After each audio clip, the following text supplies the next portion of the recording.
Okay. And if My it's client rad, then we'll just do round two, and it's gonna be rad. So we'll do round two anyway. I'm here But for it. here's some questions that I prepped. I like Yeah, playing question roulette. I love this. So I wrote down, can you point to any specific event that was a turning point for you? Hmm. What sparked your interest in codependency and or recovery?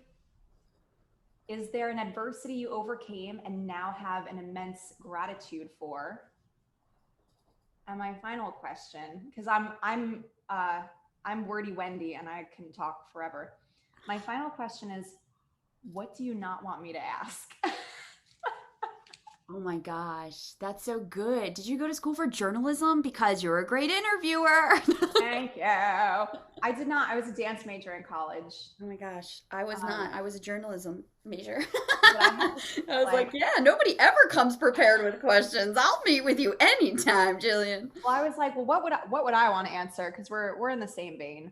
Yeah. But I was telling my roommate, I'm like, the questions that I don't want her to ask. Where are you? Oh, I'm in my garage, my bed. We're getting new floors, and they Yeah, it's were back hard. ordered for like 3 weeks. So my roommate is amazing. I live in her house, and she like went through and like she tore out all the carpeting because it smelled like dog pee and like, oh, Wow. my little buddy's outside. The dog, a different dog, not my dog. I'd be freaking out if my dog was out. You'd be like, I'll be right back. I almost want to start with that question. What do I dread being? I'm such an open book that it's like, but mostly I dread people asking me my true feelings about the coaching industry because then I have to like, I just have to go off about how it's like gross and unethical and how I'm like out here to try and change it as much as I can, and how I started a podcast Yeah. because of Rachel Hollis's demise, called Sell the Transformation, which is about exposing like bro marketing and boss babe marketing culture and sales culture. Ooh. Um, because I also worked in the high ticket coaching industry as an associate coach in another very harmful coach's business who's still in practice.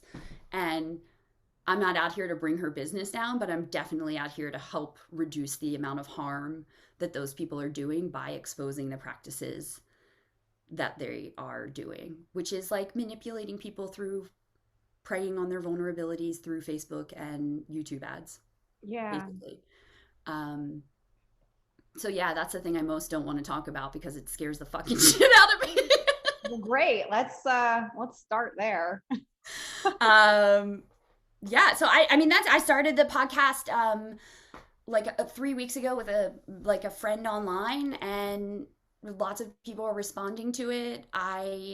Um I didn't know how it was going to go down for me. I was like, I'm going to start talking about this stuff and they're going to come for me. Like Rachel Hollis and Amy Porterfield and, Tony Robbins and all of these fools and Tyler J. McCall, like they're all going to come for me, right?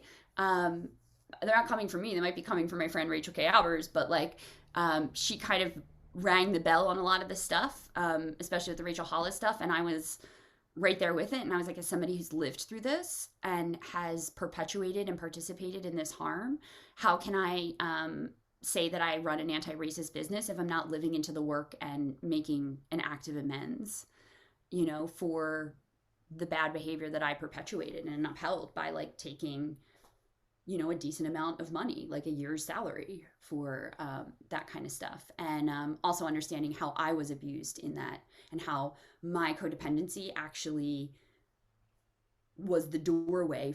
I was untethered at that point. Like, I had been in therapy, I'd been going through stuff, and then just went on this like free for all laptop lifestyle. I'm going to be an associate coach in someone else's business. And like, everything came crashing down around me when I realized how out of integrity I was. And so integrity has been my like my beacon of like which way I go and how I work and what I do and how I sell and who I work with and who I will collaborate with and who I will give my money to and which organization, like which tech companies I'll, put my business in bed with, all of those things. So it's like the thing I hate talking about the most, but it's the thing that I feel like I have to keep talking about more and more and more. Even as the days press on, it's becoming more prevalent. Like too many people are connecting the dots now. I love that. You also said some of my favorite words, including amends and integrity. And as two people that are both in codependency recovery, there is so much gray area Yeah. in the interim, in that learning process, and there's going to forever be, just with wanting your business to be in bed with companies that you like and appreciate and trust. Hmm. And every once in a while you'll get to a blind spot and be like, shit. Yeah. Realize, or we're perpetually having that light of awareness Yeah.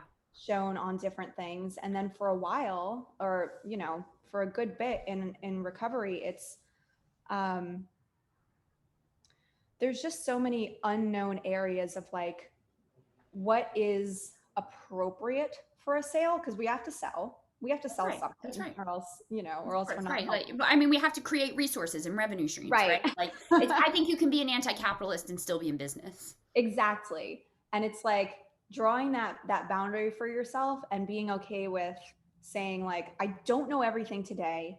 And Hmm. it's also okay if I'm presented with new information and I need to adapt to it and modify where my line is, or um, change how I'm speaking, because we're always speaking. We're center stage in our businesses, and we're moving people from feeling badly towards feeling okay, and moving them from feeling okay to thriving. Yeah. And to tell our own stories, it's an interesting place to hang out, because we know what manipulation can do. Hmm. And also, unfortunately, most of our manipulations are unconscious areas and patterns anyway of meeting our own needs. Yeah. So it's like, Absolutely. for me, it's like I need to have the strongest friend group ever that's going to call me on my shit, or else it's like, oh, I didn't even Yeah. realize that. Absolutely. Absolutely. I've had to, I mean, part of our moving, so we moved from Philadelphia, where I have lifelong lived and left, occasionally, and always ended up coming back, um, to East Hampton, Massachusetts, which is a very tiny little mountain town, like near the, I don't know if you're familiar with Massachusetts, but there's like 5 colleges, like Smith College, Amherst, like the Knowledge Corridor. So I live like now in this knowledge corridor. The whole reason of me saying that, there was like a point to bringing that up. It was about moving. It was about friends. Um, like Having I a left, solid friend yeah, group. like I had to leave that, like leave these groups of people behind that I thought were like solid places for me to land. And in the absence of those friendships, realized how toxic and unhealthy they actually were, and how the environment that I was in of Philadelphia as a whole was actually like a breeding ground for me to re-perpetuate these lived behaviors. Like it was going to be harder for me to relearn how to live in that city than it was if I had just removed myself. And I think in my mind I always knew that, but the timing was never right, or the circumstances were never right, or my, and I don't want to say right, but like just not aligned. You know what I Mm-hmm. mean? And then I got sober in September of 2019 when I met my current partner, Colin. I stopped drinking. He doesn't drink either. And I had tried to stop drinking like the year before, but like kind of went back into it, like, because hard seltzers were delicious and new and fancy. And I was like, this is great. Um, and then I just saw the way that it eroded my life, and how when my drinking invited other people's bad behavior in. Um, so when I talk about like a specific event that changed my life, I sold all my stuff and went across the country. Didn't make it all the way, thought I was going to go to San Diego, landed in St. Louis and stayed there. And the day that I got there, I ended up realizing that the person I decided to move in with was um, like, not a dangerous alcoholic, but like a full on alcohol, was like in full on expressed alcoholism, like Mm-hmm. drinking first thing in the morning until they went to bed at night. Um, and I thought I was going to live there for like 2 weeks, and I was going to be traveling 2 weeks. And as soon as I got there, I realized, like, okay, I don't have a place to stay. This person doesn't really even have this apart. Like, I had just been kind of fooled into, thinking I had a place to land. And I got really drunk, and I was just like, this isn't like working for me. Like, I don't like who I am. I woke up the next day with like the worst anxiety. Like, I couldn't physically remember hating myself as much as I did in that moment, where I was just, the self-loathing was so visceral for me. And I was like, something's going to change. It's not going to change right now, but like it's going to change. And it was that August. It was that birthday, like 3 months later, that I decided that I would stop drinking. And it was the first time in probably about 18 or 17 years that I could remember not having a drink for more than a week. That is landing. Oh my gosh, I have full body chills. That's Yeah. amazing. I have, Yeah, go ahead. regardless of the recovery, I just have the utmost respect for people that are committed to making those big changes. Yeah. I resonate so much with what you're saying about having to leave your little your little toxic nest. It was. And part of it was that I had been running away from it inside of I had been like, and I think of the Pema Chodron quote of, we're perpetually thrust out of the nest, right? Like everything is like being perpetually thrust out of the nest. And that's what I felt like. I felt like I was always at a new, and it was never a rock bottom. I didn't think there was a bottom, right? Like I was engaged and when I was 23 and my fiance was addicted to pills and I got him into rehab, he came out and said like, I don't love you. I don't want to be with you. And I was like, all right, what happens now? That's what got me into codependency recovery. But it wasn't until 10 years later, after I was already married and divorced. I got divorced 5 years ago. And I was like, I have not done any of the work. I have been like, kind of like reading all of these self-help books and like holding them up to my head and like by power of osmosis, and I could talk a good game. Like that's the thing is like I think because of my ADHD, I can like I can absorb information, I can observe information, and I can internalize it inside of me, but that doesn't mean I'm living through it. And that's where the integrity comes up. Mm-hmm. Because my marriage made me realize that I wasn't living in integrity with who I am. I ended up getting an autoimmune condition. I had hives all over my body. And I just like finally got to the point where I like was working with my ex-husband again at a radio station, was being like emotionally abused by our shared employer in the workspace that we both worked in. I wasn't getting better and I was just like, fuck it. Like I'm done honoring this blueprint life that everybody told me I had to live. I had to get a husband, I had to be married, I had to have a house. I have all these things and my life is a fucking disaster. Like nothing feels attuned to me. I don't even feel like I belong in this body, And it was because I was so unwell. And part of that was that I was allergic to milk, eggs, gluten, and nuts and didn't know. And also had Hashimoto's thyroiditis. And Wow. was like drinking like a fish. So I quit my job. I left my house and left my husband all in the same week in May of 2016 and moved into my neighbor's house down the street. And like that was the point of my codependency recovery, because I was no longer like I married my rebound. Mm-hmm. Yeah.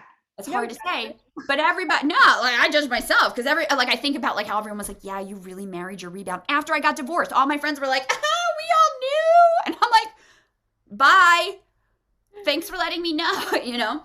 And then also too, my sister has been in and out of active addiction for 20 years. Active opiate addiction. She also has bipolar disorder and cluster B personality disorder. And so she was actually my first abuser. She was the person who like just emotionally manipulated me from a really, really young age.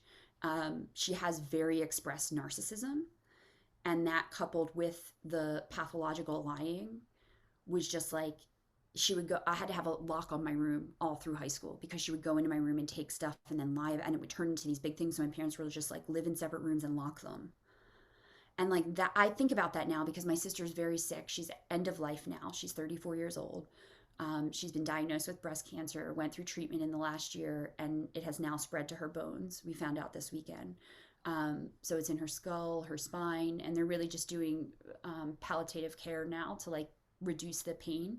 But that has triggered that, like, she was my first qualifier, and she was the person that sent me to Al-Anon. She was the person that like her behavior sent me to Coda, and I realized it was a family disease, Mm-hmm. and that my mom was a big player on it. I took my mom to her first Al-Anon meeting, and that was the way I told my mom, like, my dad's an alcoholic, my sister's a drug addict, and you're severely codependent, and now I'm severely codependent, and like, welcome to our family of origin.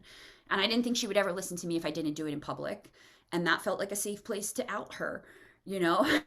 Like, I don't know if that's the best way to do it.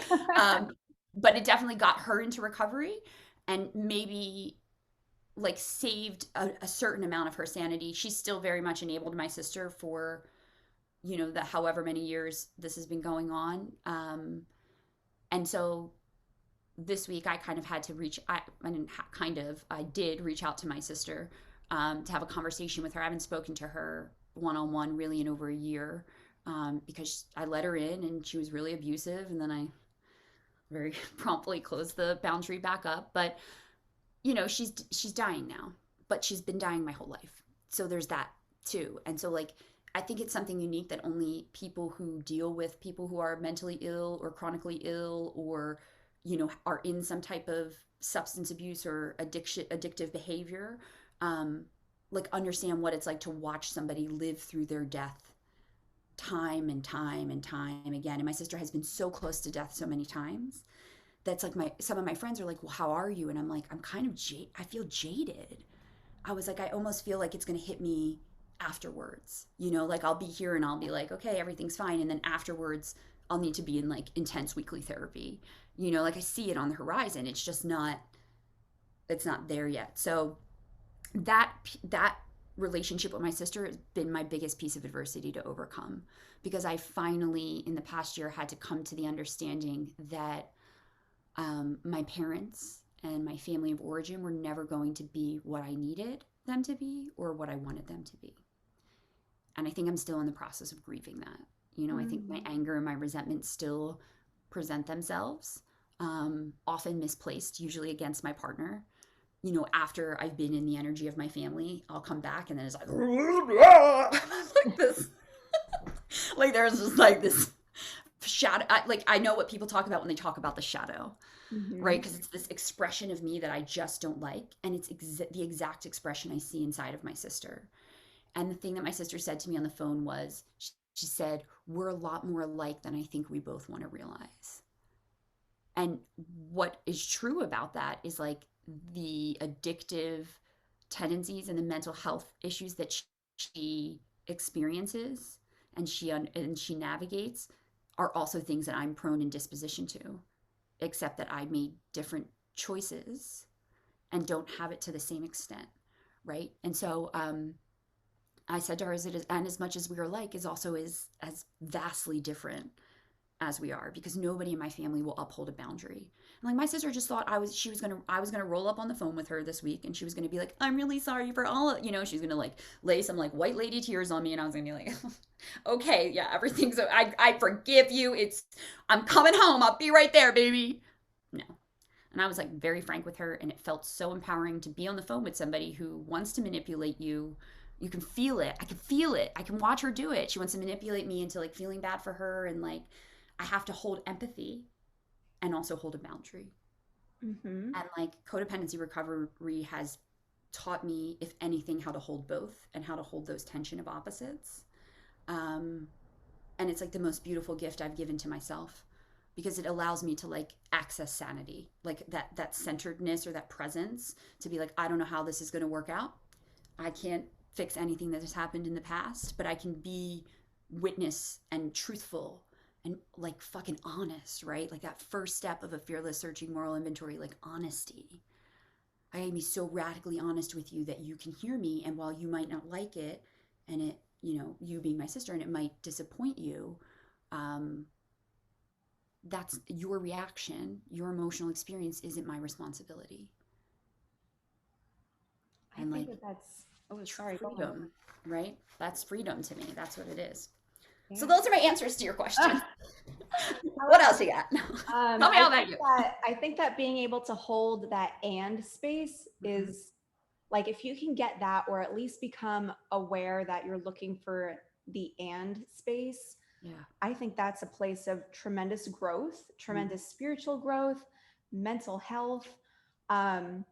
Because it takes that place of cognitive dissonance, and it doesn't make it where you're no longer fighting and resisting one truth. You can hold that multiple things are true at the same time, and not feel the restriction of I need to only choose one truth. My sister loves me or she hates me, or Yeah. family sticks together, or I'm not part of the family if I put up a boundary. That's And right. there has to be space for that, and that just makes your container so much bigger. That's right. I wanted to do a little compare and contrast between our stories. Yes, please. I want to know all about you. What is your divorce anniversary? Um, whew, that's a great question. I actually think it was it was a year-long process of like getting out of there, but I think it's in April or March sometime. It was very uneventful. Like I was working at Wharton School at Penn, and I like signed the papers on campus. And like I can pull it up because there's a picture on my Instagram. I took a picture of these clocks. Like where I signed, it was just all of these clocks in front of me, and I was like, okay, universe, I guess it's time. It's like speak to me in a language I most understand.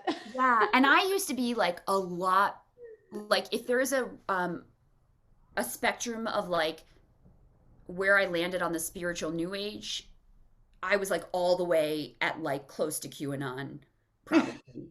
Like I mean, it was, and I think part of that was my codependency too, because I was always, and I grew up Catholic, right? So I'm a recovering Catholic on top of all of it. So like, you too? Yeah, me too.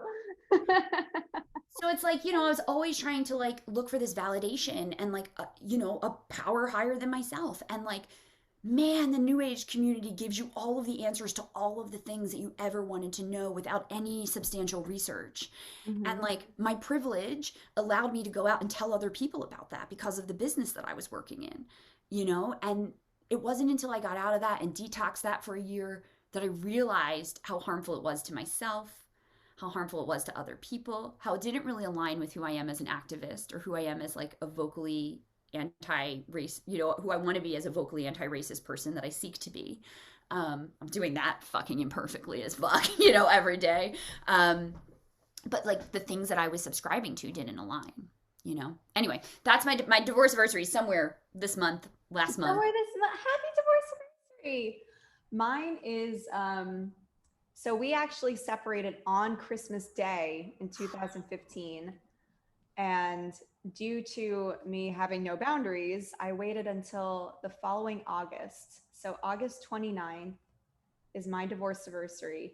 It's actually the day before my little sister, who is amazing, married her high school sweetheart and like redeemed the whole family. I'm like, thank you.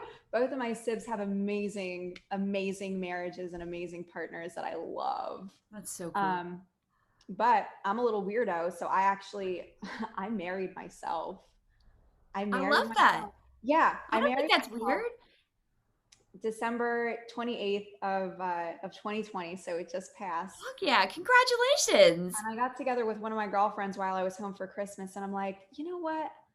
I just want to do this. I want my inner masculine to marry my inner feminine, and like Mm.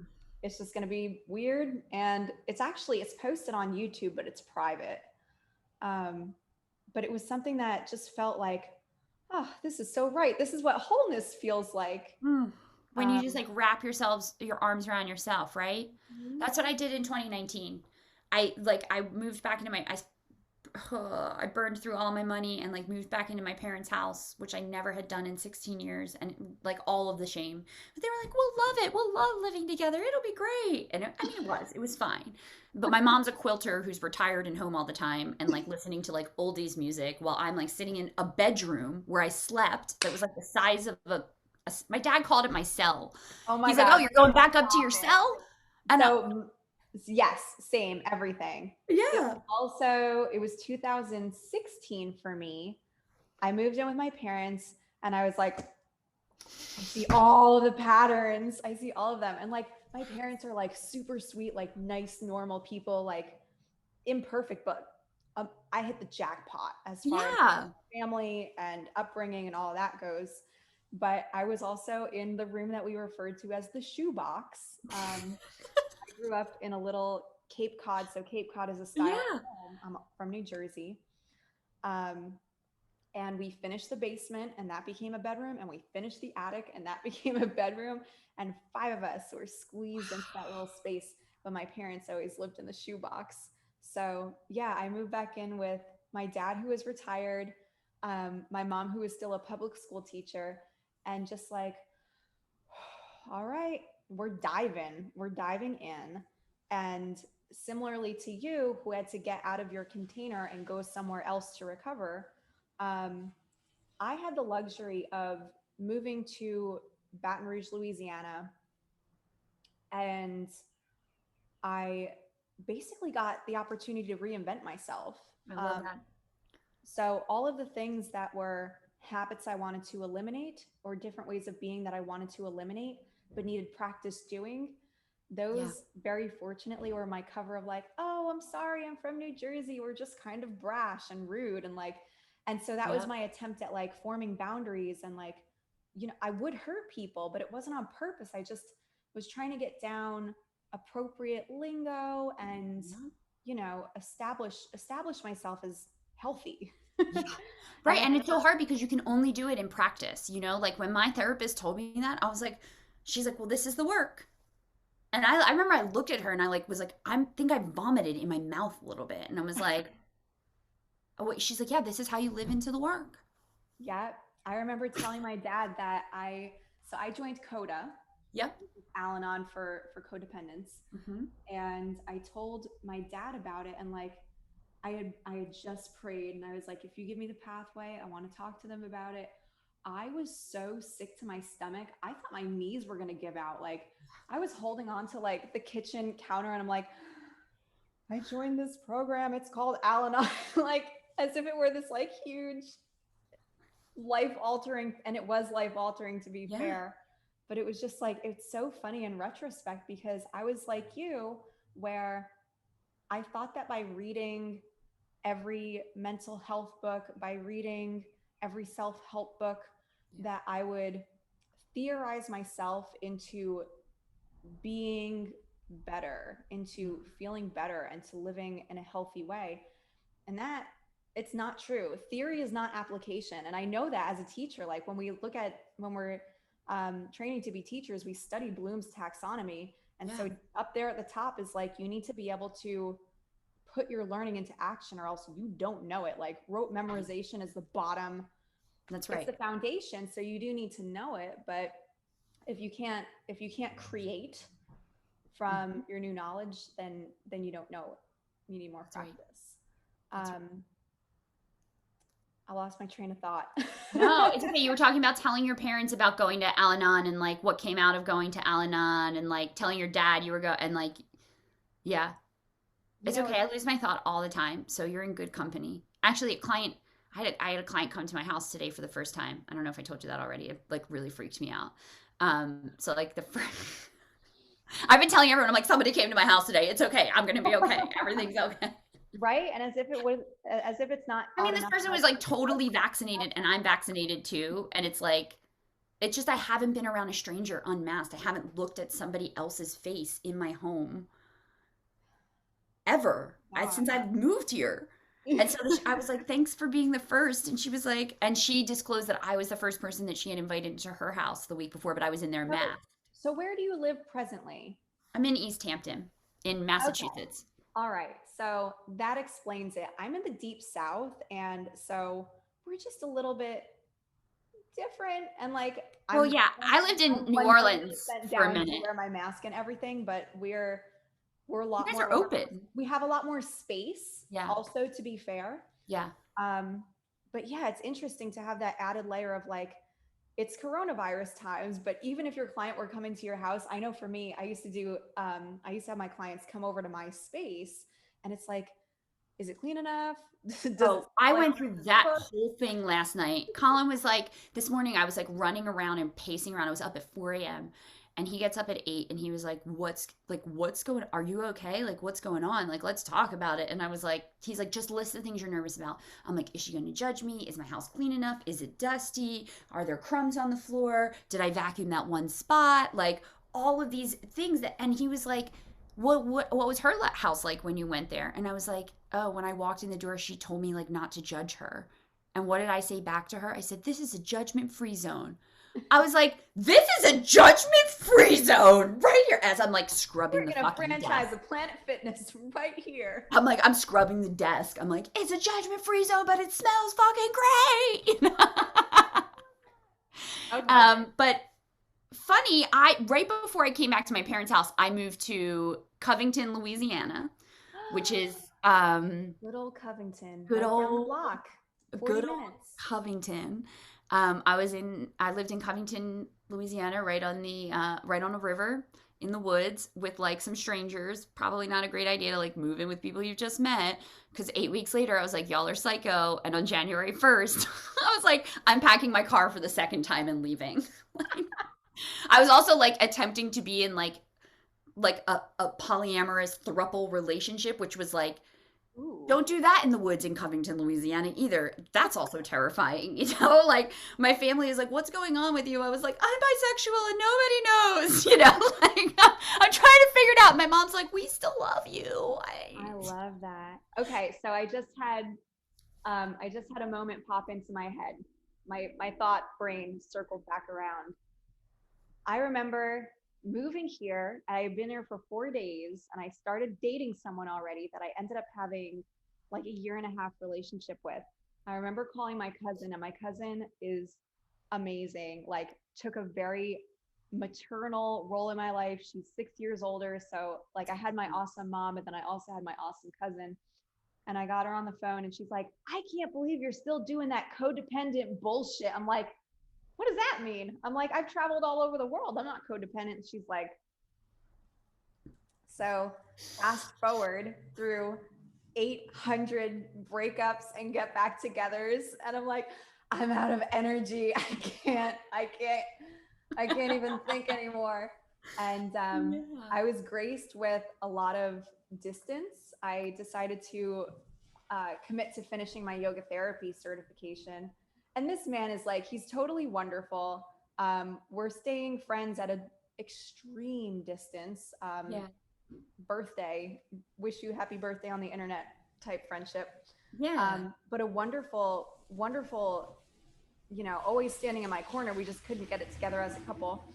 But he was the one that after we broke up and he found out about who I was dating after him. He basically like shook me and is like, you need to go to recovery. He's like, it wasn't enough that you were going to AA with me. Like, you need to go to Al-Anon and Coda, and like, don't think that just because I'm out of your life that you don't have the patterns, because you do. And I'm like, fuck, you're right.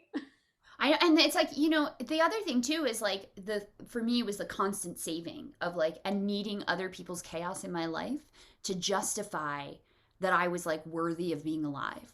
Like if there wasn't chaos, like I had like such an emotional addiction to chaos, and I think I still do a little bit, but it's like I'm in an active recovery where like I have a partner who like is just like, I'm not going to leave you. Like you can yell at me, you can fight at me, you can say mean. I say mean fucking shit if I'm being totally honest with you. I don't know who I morph into, but he looks at me and he's like, "This is not you. This is an expression of the person that you used to be. This is a response to how people have treated you." And he'll stand right in front of me and say that, and I'm like, "Get away from me! Leave me alone! I don't want to talk to you." And I go through these like I have these like fits of torment, and they've been more since the stuff with my sister's been coming up. And it gives me such a lens of reflection to be like, and I said to him last night, I was like, maybe I should look for an Al-Anon group like locally just to, because the old stuff's coming up, just to be in practice of sharing. I met with a new therapist this week, and he's like, like, well, what can I do for you? Because it was like kind of a temporary thing. Like I just needed to talk to someone, and he was like, what do you think I can do for you? I'm like, I literally just need you to listen to me. Like, can you just listen to me? I just need to come in here and like tell you what I'm doing and like when I'm working towards, where I'm going, what I'm having troubles with. I'm like, I have the whole template. You don't have to do anything. Like, I'll bring the notes. Accountability buddy. Yeah. 2021 is year of the accountability buddy. So, I mean, we'll see how that goes, but it's good to be back in therapy. It's good to have a place to land because since I moved here, I've had trouble finding a therapist because COVID, Yeah. everybody's experiencing their own level of like suffering and harm and trauma. And so I'm looking specifically for a therapist that works with therapists and coaches because of the work that I do in codependency. with clients. And so that work is it feels very heavy lifting because I don't like to be the person that's like, your patterns are showing, you know? Oh my gosh, I can't believe we didn't even actually talk about your book or your Oh, yeah. And now I foreshadowed it. We're going to have to do part 2. Yeah, totally, totally.